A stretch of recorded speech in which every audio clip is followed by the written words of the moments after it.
Hi, Candice. How are you? I'm wonderful. How are you? First, I want to say thank you for agreeing to do this interview. You look great. Well, thank you for having me. This You're, means a lot. I'm excited. what'd you say? I said, this means a lot. I'm excited. Oh, yay, me too. Well, I know I already said your name, but I want you to introduce yourself. Tell us what you do and what your main role is in your business. Well, I am Candice McCoy. I am the owner and candle maker of 8 p.m. Candles. I make all the candles by hand in my little candle office, and I'm the owner of the company. Okay. How did you come up with the name 8 p.m. Candles? Oh, well, so my birthday is May 30th. Okay. So initially it was going to be 5:30 candles, just some numbers that I thought of. But then I started looking up numerology and I decided to add the 5, 3, and the 0 together, which equals 8. And when I looked at what 8 meant, because it means like new beginnings and uh, new transformations in your life and things like that, I said, oh no, it has to be 8. So I decided to go with 8 p.m., basing that on the time of day. That's when you start to wind down and relax. So that's what I did, and it ended up being 8 p.m. candles.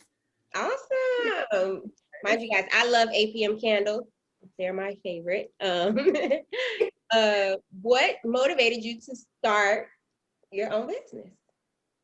Oh, just the monotony of 9 to 5, going to work, helping people, doing whatever I do, and then coming back home. I knew I needed something to do outside of work, like just for me. I knew I was going to work for the flight attendants. I worked aviation, so I was going to work to help them out and to help out that airline, but I wasn't doing anything for me at the same time. So I wanted to find something that I knew I liked, and I was like, let me look. And I ended up looking at Michael's. I went to Michael's board on a whim, and I was like, let me get this little candle making kit. And so I decided, let's try it, and it ended up working out.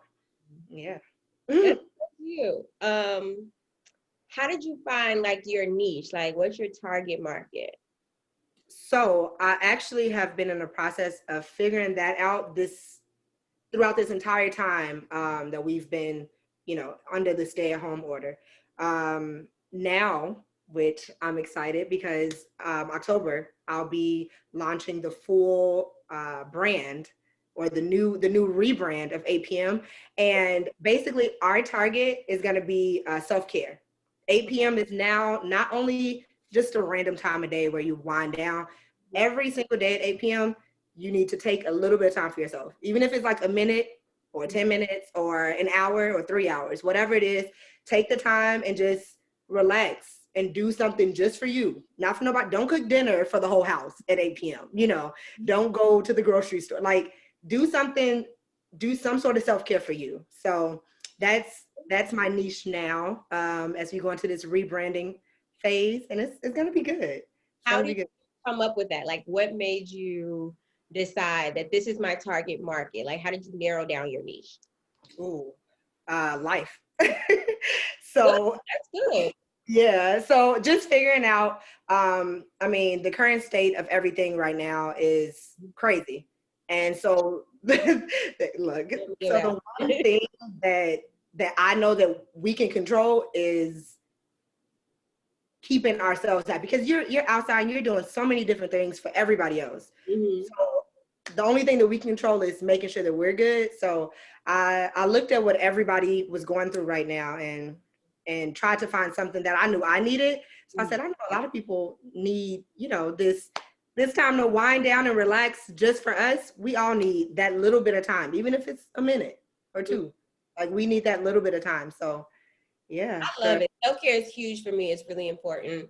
Like I've said in other interviews with other people, and I tell people all the time, you can't pour from an empty cup. And At I've all. been that empty cup about to break several times. So I know, Yeah. pause. I got to take care of me. I Fill it got back something, in. something that makes me feel good and feel replenished, because a lot of times we have to realize that we have to pour into ourselves. Someone else is always going to be there to pour into us. And so that self-care does it for me, whether it's lighting some candles, having a glass of wine, watching some TV. And I don't even watch that much TV, but I'm like, oh, I heard about this show. I watched the show. I laughed. I feel much better now. I can get back to work. Yes. So, I mean, we always need that break, because I feel like even as an entrepreneur, you're so worried about, okay, let me finish this website and let me send these emails out and let me go work on this. And you're constantly thinking of new things, literally 24 hours a day. It could be 1 a.m. and you wake up like, oh, I got an idea. And yeah, now my notebook sits right next to my bed. All the time in my bed. So it's like you constantly, your switch is always on, because if you don't do it, you don't make any money. If you don't do it, you don't get your stuff out there. So we got to remind each other just to slow down a little bit, slow down and relax, relax. Right. So tell me a little bit about your journey in becoming an entrepreneur. Like, how did it go for you? Like starting up? Well, initially, I don't think that I really was trying to start a business. I was just looking for something to do. I was like, I need something to do after work. And once I actually made the candles from the little kit, they were horrible, by the way. The candles from the kit, they were like really, really dark green. They smelled like oranges. I don't know why. I used everything that came in the kit. But even after I made those, and I saw things I never saw before, like I saw like tunneling on, and frosting, and I was like, I don't know what this stuff is. And it made me want to research more. So I started doing more research, and I was like, let me see what else I can find, what other waxes there are, what other containers there are. And I'm that person that once you give me an idea, I literally will just run with it. And so I was just running full speed. Full throttle. Yes. And yeah, it just ended. I was making them, and I think a friend was like, oh, let me have one. And I was like, okay, give a couple away. And then someone else was like, oh, how much are they? And I was like, I don't know. Just smell it. Do you like it? Like, so it kind of, it happened accidentally.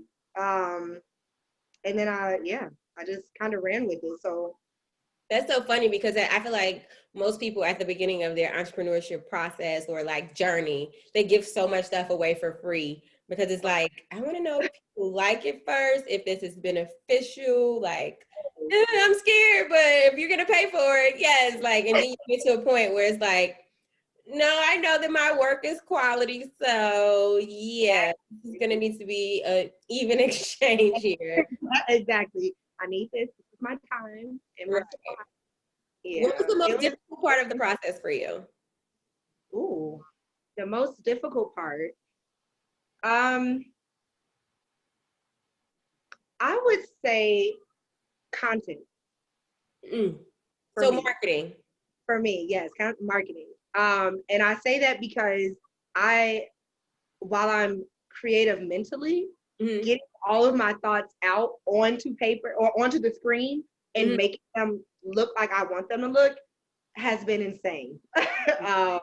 Just because I have so many ideas and so many, designs that I see in my mind, and I don't know how to bring them out. But and also getting used to posting multiple times a day, every single day. I'm not a poster like that. I love social media, but I just look. And you can't just look if you're trying to get people to, to look at your thing. Lurker too. See, yeah, lurking is fun. It's so fun. So I had to get used to like, okay, you have to post. This is okay, second post for the day. Like, to actually get used to posting more than once. Marketing was it's still something that I'm learning how to do, and I think I'm getting better at it because my organic followers and stuff are growing. But when I started my corporate housing company, it was very difficult because my target market wasn't necessarily on social media. So social media being like the thing in this day and age, it was really hard to figure out how to market to them on social media and outside of social media. So I know your struggle. Like, I've been there, I've struggled. I'm not afraid to say I struggled. I was like, I need help. I was talking to my friends that work at marketing firms, like, what do I do? Like, so Yeah, I get that's it. I get it. it's a whole nother. It's not as easy as just your personal, Instagram or your No, personal Facebook. It's literally trying to get thousands and millions of people who you don't know from a can of paint to actually relate to something that you're posting. I was So just telling a friend of mine, like my business page and my personal page have two totally different audiences. So mhm. I'm trying to figure it out. Like we're entrepreneurs. We're new to this. So I mean, I feel like you can't say you a vet in the game till you've been in a couple decades. So Exactly. So yeah. we're all still entrepreneurs at this point. Yes. Well, that being like one of the most difficult things, what has been your favorite thing about being an entrepreneur besides the money? That's I wouldn't even say that was my favorite either. Okay. No, no. I think because I started January 2019. I Mhm. think my favorite has been me. I'm a completely different person than I was January 2019. Oh wow. Elaborate. Tell us Completely. about this. I I I don't want to say I schedule things because that's Mhm. not what I do, but I think I prioritize different things. So even waking up, I've never had the opportunity to not work for Mhm. some. I've always worked for somebody else. So now, because of this virus, I have the opportunity to literally. I'm only working for myself. So I Mhm. wake up, I come in here, I grab my laptop, my notebook. I'm really prioritizing the things that are important. Then I go see my grandma, or my niece. Like so, it's it's been showing me what I need to do to actually run a business. It puts the So responsibility on you. yeah, everything is on me, and that was scary at first. I was like, wait a second, but no, I like it. I like it. I think that it's made me a little more mature Mhm. and put everything into perspective as to what's important. Wow, that's big. That's huge. That shows a lot of growth in Hmm. you and your business. Like the fact that you can grow simultaneous with that, because I feel like a lot of people forget about themselves when they're running a business because it's all about providing a service and doing stuff for someone else. So Yeah. a lot of times we forget about us. And, that aligns a lot with your self-care theme and that being your target market. Like the growth that you realized for yourself and along with your brain, that's huge. Yeah, it's been an interesting ride. So I'm excited. Huge. That's huge. Yes. So what don't you like about being an entrepreneur besides, the normal things? Or is Besides the there normal, anything that you don't like? I I yeah, I think there you work all day. So there is no when you work for other people, it's like, okay, I know I have to be here at 9. I know I get off at 6. I don't have anything to worry about. After that is my time. Mhm. Right now, I have to carve out, my time or my me time. And so I think that might be it. Is Mhm. that the clock? My head is literally on all day because I'm 24/7. thinking, oh, I can mix this with this and make this scent. I could do this and make these labels, or I can go try these new containers. It's always something, and I Mhm. think that might be it. Whereas when I was working for someone else, Flip the once switch I on. left, I was like, "Hi guys." So Mhm. I can't do that now. It's next door. So What has been your biggest success thus far? Juneteenth. Tell us about Juneteenth. Yes. So I officially started my website in January. it. Okay. And I set little goals so I can get them. Mhm. Uh, but the month of June was amazing. That was the month I blew that goal out of the water. And it was mainly because of my Juneteenth sale. I had a Juneteenth sale where it came with a free Juneteenth candle. Oh. And it said, I'm rooting for everybody Black. Everybody loved it. And they ordered so many candles so they can get those free ones. And yeah, it was a hit. That's That Juneteenth was a hit. awesome. Yes. So tell me a little bit about, you talked about like working for yourself now fully and, you know, time management and responsibility. Tell me a little bit about your goal setting and how you set your goals for the week, the month, or like, what do you do to goal set? Because, you know, that's such a huge part of being an entrepreneur. Definitely. So I look at what I want in the long term. So I sit down and say, I want my candles in, this big box store, or I want, my goal is to get into a small mom and pop store by whatever. Mm-hmm. But I look at where I am as a whole. So Mm-hmm. as far as my look, as far as branding, as far as my site, I look at or even what the candles are made of. I look at all of that and say, okay, this is what I want to do by X amount of time. So I'm not a 10-year planner. I'm not. That's too far out. I'm a person that I'm like, yeah, That's it is. Yeah, it is. So I'm a person that's like, okay, 2 years from now, this time next year, what do you want to do? And I look at that and I say, okay, if my goal is to be in 5 stores by September of 2021, I know that within 6 months from now, what's 6 months from now? Maybe February or something. mm-hmm. By February, I need to make sure that I have these things together and I start reaching out to people. So I kind of just set the goal for not too far away. And then I break it down and make sure that every single month that I'm hitting some sort of milestone or every single week, depending on what the goal is. So yeah. Okay. Yeah, not too far out, not too far. 1 year, maybe 2, and then just. But that's still a long-term goal. I mean, a year is a long, even though like in the grand scheme of things, it's not a long time, but it's a long time. Like think about it, 2020 this year, it's been taking a long time to get through it. So, I mean, that's Yeah, not bad. That's still a long-term goal. yeah, that's true. That's true. One thing that I ask everyone that I interview, because I love to hear it, what are your essential tools for success? Like, what is something that you have to do every day, or something that you have to use, or anything that you consider essential to your growth as a brand, as a business, and as a person? Essential tools for success. I would say prayer. Number Okay. one. Number one.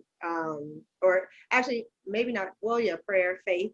Mm-hmm. That's number one because there's some days you don't feel motivated.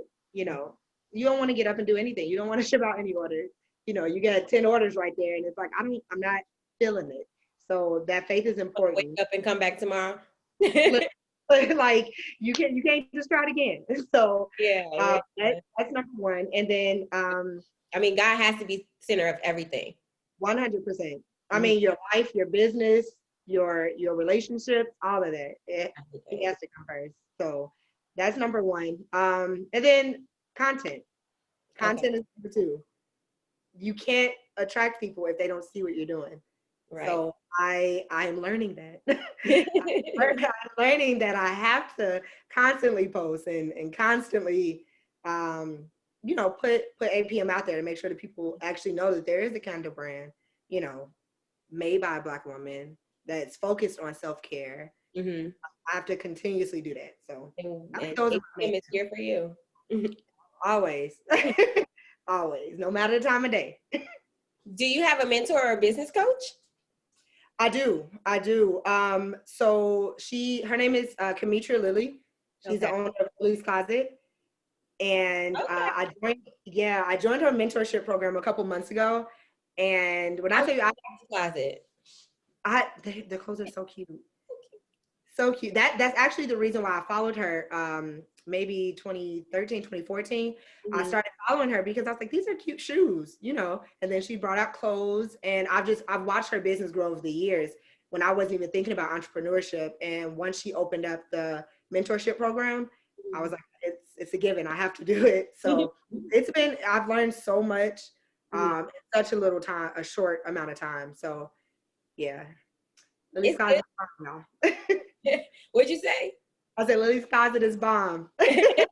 It is, but that's awesome. Like, because you guys aren't in the same market, but having someone that looks like you, is a Black woman, and an entrepreneur and a small business, like, I mean, even though her business is huge, someone that is relatable. Yeah. Someone that's relatable. That's awesome. Yeah. That's what I was looking for when I was looking for a mentor, was Mhm. somebody that I can relate to, somebody that I can talk to without them wondering why I'm thinking that way or something. Because there's so many questions that you have when you're doing something you've never done before. So yeah, she's And answering people a lot that of are like-minded will be like, this is a waste of time. Like, why are you doing this? Or just do it this way. And it's like, you can't tell me what to do if you've never done it. Exactly. I'm like, I need somebody who's traveled this road so they can tell me where I need to stop a little bit, give me some advice. I Help might you not. avoid some mistakes, all of that. Yeah, yeah. So it's a lot of things that I haven't had to go through Mm-hmm. because of the mentorship group. And not just her, the other women that's in it. Yeah, it's all Black women.